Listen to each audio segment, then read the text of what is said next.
with what was happening within the ranks of one of the most notorious groups, gangs, crews within New York City. At the time when New York City was the murder capital of the United States, with the Bronx being directly responsible for that. The Bronx was dubbed by the police Fort Apache because they felt like they were in a demilitarized zone surrounded by hostiles. So we have Popcorn, and Popcorn is going to explain what's going on. Popcorn has in-depth details. So let's hear what Apple did to his daughter. I deliberately not brought my guys around them, and I'm glad I did. I just deliberately didn't bring them around these guys. You know what I'm saying? My guys wasn't built for these guys. Right. You know what I'm saying? And my daughter was at my aunt's house, watching her son. And everybody was going, and my daughter was up there watching the son, and this motherfucker come in there and put his hands on my daughter. So he tried to rape her, and I come back from out of town, I find out. So I go up to the house with my joint. They know I'm coming. So as soon as I get to the house, they let me in, take my joint from me, take me in the room. Now we sitting at a table, we got a long table in the living room, and there's like 6, 7 guys in there, everybody's sitting at there, and it's like, yo, so what the fuck you come up here with this guy? I said, yo, this nigga put his hands on my daughter. Yeah. It's like, so what you trying to do? This nigga standing right here. I said, I want to kill this motherfucker. They voted. All those that want to let Popcorn kill Apple say yeah. Nobody said yeah. All those who want Popcorn to leave this shit alone say no. Everyone said no. So you had to be done with it. Next thing I know, guns to my head, guns in my mouth, and they telling me that and the crazy shit is my wife is in the door's closed. My wife is, we just had my youngest daughter. My wife is in the next room, laughing and joking with my aunt. Here it is, I got guns in my mouth, and they threaten not just kill me, they're gonna kill everybody. You know, and they made me promise to leave this shit alone. If we go to the police, they're gonna kill me, they're gonna kill everybody, and all kind of shit like that. And I took these dudes for their word. I know you did take them for their word because you have seen what they have done. You've seen what they are capable of. You know that they're not playing around. You know that their word is their bond. And a lot of what was going on in those days were just, straight out of a horror book. It was anarchy, apocalyptic.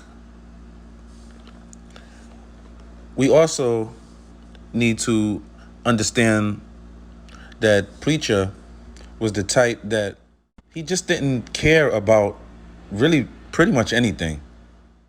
You had Apple, who was a part of the Preacher crew, and he felt as if he can do any demonic thought that came to his mind because everybody who was in a part of that world were somewhat fearful of the fact that Preacher can come through like the thief in the night. Your boy Popcorn was like, you know what? Let me fall back. You know what I'm saying? But let's proceed. I took these dudes for their word. You know what I'm saying? Knowing them, I took them for their word. Yeah. You know what I'm saying? So I left it alone. A couple of days later, one of the guys that's actually in the crew wanted me to take him, it's about 2:30 in the afternoon, wanted me to take him to Harlem to go get a bag of smoke. We had this shit called Hardest Heart back then. So he wanted, we going down and get ready to get in my car. I had the Pew Juice station wagon back then. And This nigga Apple sees us, come run and jumps in my car. Yeah. Jumps in the front seat. So I said, fuck it, you know what I'm saying? This is about 3-4 days after all this shit right here. So we riding in Harlem. This nigga got his feet up on the dashboard, lean back and all this and all that. And we stopped at a stop sign. And the Catholic school was letting out. And young girls was wearing skirts. I mean, girls 10, 11 years old walking down the street, coming out of school. It's about 2:45 in the afternoon. Yeah. And this nigga's leaning back, and he's like, look at this little bitch. I'll rape this bitch. So I'm looking, I'm at the door. I mean, that shit just hit me like a fucking bomb. I looked in the mirror, I looked at Pop. Pop is like, because Pop is actually down with them, but he's just my man. Yeah. Right. But I had my aunt's little 22 sitting in the car. So I'm like, man, fuck this. I grabbed 22, I hit that nigga. Bow! When I hit him, everybody's running. But the school crossing guard is looking dead at me. I ain't paying attention to it. I see it, but I ain't really paying attention to it. I go past the stop sign and I hit this nigga again. Bow! When I hit the nigga in the back, this nigga opens up the door and jumps out the car. So I stopped the car for about 2-3 car lifts. I'm getting ready to go hit him again. But the school crossing guard jumps on top of him like, yo, please don't do it. It ain't worth it. No. So I jump back in the car. And I can remember, I said, all right, fuck it. I know these niggas told me. So I went straight to the motherfucking cop, Jack. He was at my aunt's house. Yeah. So I stopped the car for about 2-3 car lifts. I'm getting ready to go hit him again. But the school crossing guard jumps on top of him like, yo, please don't do it. It ain't worth it. No. So I jump back in the car. And I can remember, I said, all right, fuck it. I know these niggas told me. So I went straight to the motherfucking cop, Jack. He was at my aunt's house. Yeah. Homie, can you imagine something like that happening? I know you don't want to imagine something like that, but it happens. And it has happened to Popcorn in that situation. Popcorn was in the vehicle with Apple. Apple jumps into the front seat of the vehicle, starts to mouth off, starts to talk crazy about little kids. He sees a little girl, and then instantly this reminds Popcorn of what just happened to his little girl. 3 days prior, Popcorn attempted to assassinate Apple, and he was turned down by the preacher crew. So now Apple is in the vehicle with Popcorn. Apple starts to mouth off as far as bragging about what he would do to a child, a little female. Popcorn then takes his aunt's 22 that he had sitting on the seat in the car, points the actual weapon at Apple, and then lets off. Bow. Then, he hit him again. Bow. So he hit him in the head, and he also hit him in the back. Then, referring to Popcorn, runs to Jack Cuff.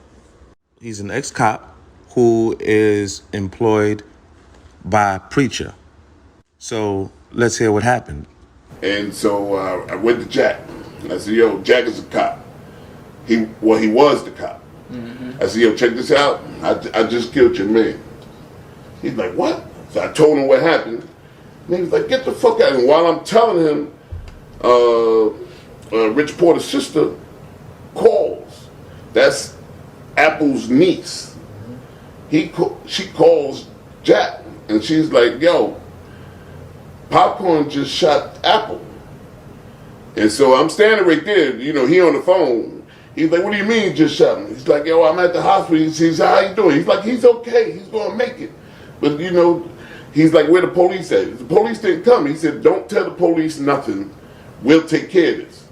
So I'm standing there, I'm listening to this. I'm thinking to myself, all right, I know. I said, listen, man, family ain't got nothing to do with this. It was me. I'm here, do what the fuck you got to do. So he looked at me kind of crazy. I said, yo, but Can I write my family a letter, let them know I loved them? I swear to God, that's what I said. And so he just laughed, just like you laughed. He said, Popcorn, man, just go lay low, man, you know. And so In the Bronx, in those days, the Bronx is basically post World War II in Germany. Okay? We are talking about the Bronx and Harlem. These were some hideous, hideous places. They were so hideous, it birthed the most influential way and form of art of communicating called hip hop. This is where hip hop came from.